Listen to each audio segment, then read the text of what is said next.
Okay, this is another video that's completely unrelated to my day job. I'm gonna give you the backstory of what's going on here. About 5 years ago, I had a Fujitsu Halcyon mini split installed at my house. Guy I know did it. He ended up, I don't know, doing part of it and then bailing, and I honestly haven't heard from him since. Maybe he's in jail, maybe he's long gone, no idea. Anyway, so kind of limped along with that for, several years. One of the heads wasn't installed, and finally did a renovation on my house and had another guy do it. And this guy was just a complete nightmare. He installed all the units. We relocated where they were. So he ended up just reflaring it, running some new line sets. Super unreliable guy. It was honestly one of the worst experiences I've ever had in construction. And I do this every day, and very frustrating. So turns out, he does the system, which took him like a month and just so many complications. I don't even want to get into it. So anyway, so he basically reflares all the lines and moves things around as you need to when you move these things.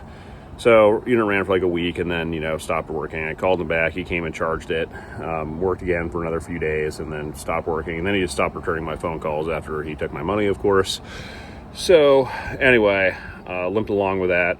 Called another company who's the most expensive game in town, and they came out and then they found out that every single flare was leaking and nothing was torqued to spec. So they reflared everything, and to my surprise, they didn't have a torque wrench, and they just kind of kept going for it. And which surprised me, because I'm like, okay, it's very specific in the manual that these things need to be torqued. And I guess a lot of guys just don't do it. I think, you probably should.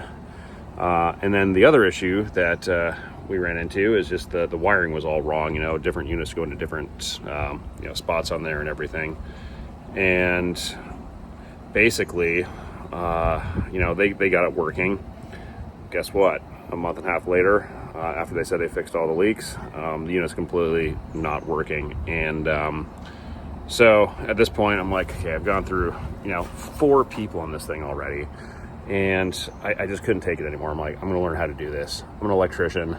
I'm not an HVAC tech, but, I've seen this happen enough times where I had a good idea of what's going on here. So essentially, I'm like, you know what? I'm going to get a set of gauges. I'm going to figure out what's going on. So I get my gauges, learn how to use them. I connected the gauges up to the unit, and then I realized that it's running at like 35 PSI. There's barely any refrigerant left in this thing. It all leaked. So all leaks out, and then look into it. I'm like, why is it leaking out? So I start reading the manual of this thing. So I download the manual because the regular one's the paper one's been thrown out a long time ago, and read the manual. Then I realized that, it says unit A must be connected. These things have, units A through D, or sorry, in this case, A through E. There's a 5-zone. So I look at it, and the approved patterns always include A. The biggest unit must be on A, and then the second unit that's most powerful is going to go on B, and then C, D, E, so on. So in my system, they had the biggest unit connected to E, which is the other end of it, and that's actually the least powerful line. They're rated, and it's not an approved pattern. And it says specifically in the manual that you must use one of the approved patterns, or damage will be done to the unit. I'll post a picture of that here.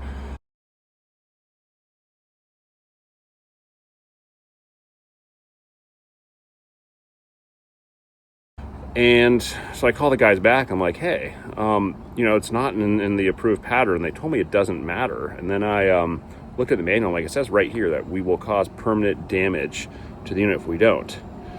So anyway, so they hook their gauges up and they do a pressure test. All the flares they did and everything like that were just fine. It was passing pressure. And they tell me, hey, your condenser is leaking. And I'm like, interesting. So now I got a broken condenser. Is this because unit A was never connected and now it's leaking somewhere internally as it said it would in the manual? And they're like, no, that doesn't matter. And they just denied it. So at this point, I'm like, okay, well, now they told me they need to sell me a new condenser, and I'm just pissed. I'm like, this is crazy. I've spent so much money trying to get these leaks repaired. Stumbled across this product right here. Turn my camera around when I can here, but sticky here. This stuff here, got it on Amazon. Okay, you're gonna need this stuff, and I'm like, okay, I'm gonna give it a try. I'm gonna give it a try and see if this works. This is my last ditch effort before I just replace this thing. And if I do, I'm gonna learn how to do it myself because I can't even bear to bring another person into this at this point. So I'm gonna show you exactly what I did and how I did it, and I'm going to post a follow-up video once I have some information to see if it actually works or not. But lots of people have been posting, including some professionals, that say this stuff does work. So that's the situation. This is how I got into it, and hopefully this works, and then maybe you can follow my lead and fix it.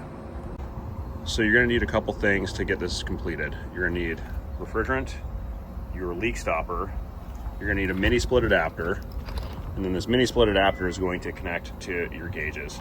These gauges will fit on conventional units, but mini split adapters require this. And again, I go over this later, but that Schrader cord is important. Make sure that it has it on both sides before you screw it in, or your refrigerant will leak and it's not gonna be pretty. So here's some ones I got from Amazon. They're kind of junky. This one right here, I just got from the local HVAC distributor. It's made by Yellow Jacket. Appears to be a better part, as are these gauges. Apparently the Amazon gauges work fine, but I just got the Yellow Jacket gauges, which is what I've seen a lot of pros use. So again, refrigerant, your leak stopper, and the gauges. This, I don't want to name any sites because I don't want to get anybody in trouble. You're not supposed to have it. However, there's plenty of places to get it, and depending on the size of your leak, you can get the stuff in a pound to 30-pound jugs. You probably won't need much. I am going to link this product on Amazon right here so you know where to get it, as well as this and these gauges if you want this particular setup. I also am using an infrared gun just to see my progress.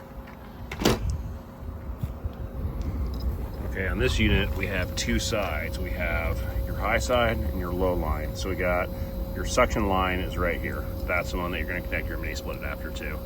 High pressure is over here. So on these particular systems, you don't connect it right on the side right here. We're going to connect it on the side right here.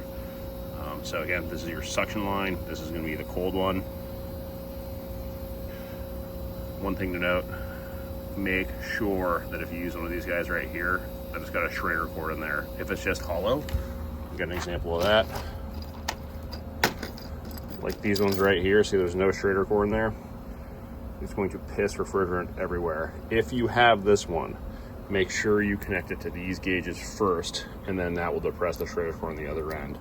This one by Yellow Jacket is better. It has the Schrader cord in there to prevent you from pissing refrigerant everywhere.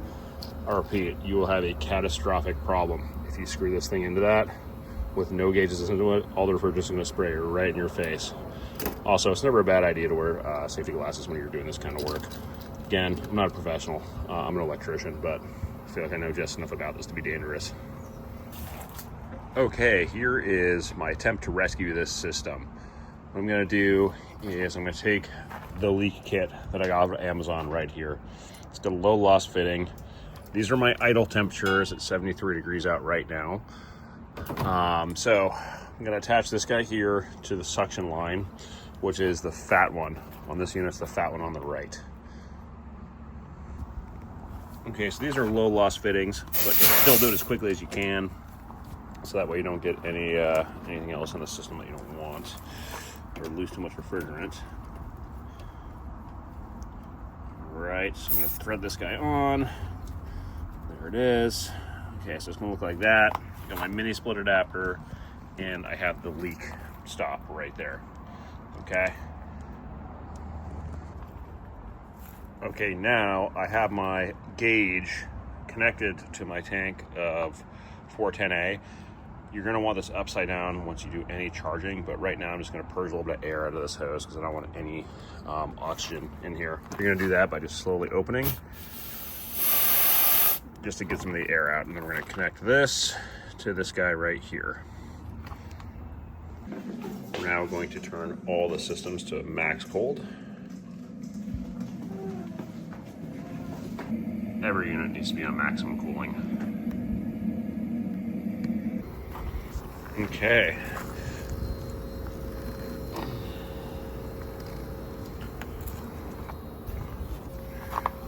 Okay, so boom, it is forced in, just like that. That fast, it came right in. So what I'm gonna do now is I'm gonna disconnect the Schrader valve here and connect my gauges back up to see where we're at.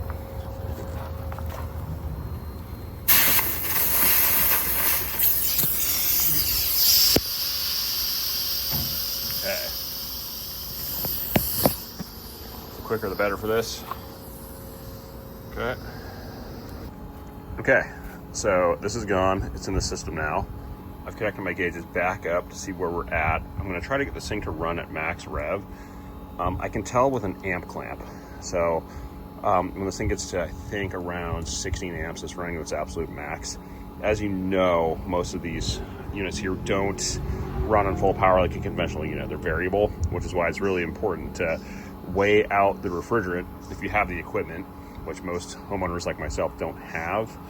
So the correct way to do this is to remove all the refrigerant and then weigh in the correct amount. What I'm gonna do is a little different. I'm just gonna wait till we hit about 125 PSI on max in this thing, and that's how we're gonna know that this thing is running at max.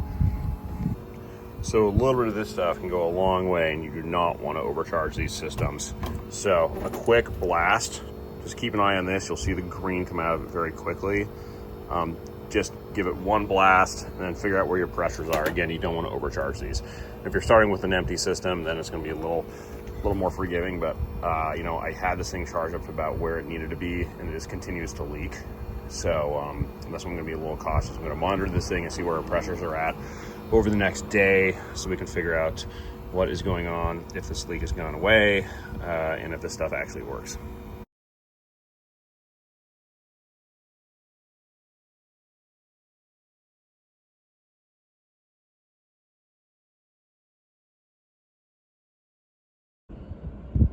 Okay, so it looks like the max cooling is about 54. I was getting as low as 51, so it is cooling, you know, 19 to 20 degrees. So that's right where it should be. Okay, here are my pressures. I think that's kind of right where it should be. Let's see, what do we got coming out here? Got about 104 degree air coming out.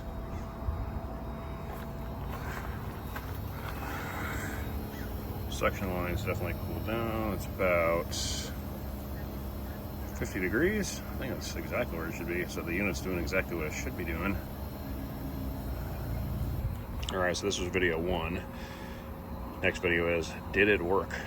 So I'm gonna do the same thing. Hopefully I have similar weather in about a month, and then we're gonna check to see how much refrigerant is lost, if any. I'm gonna keep checking the delta T.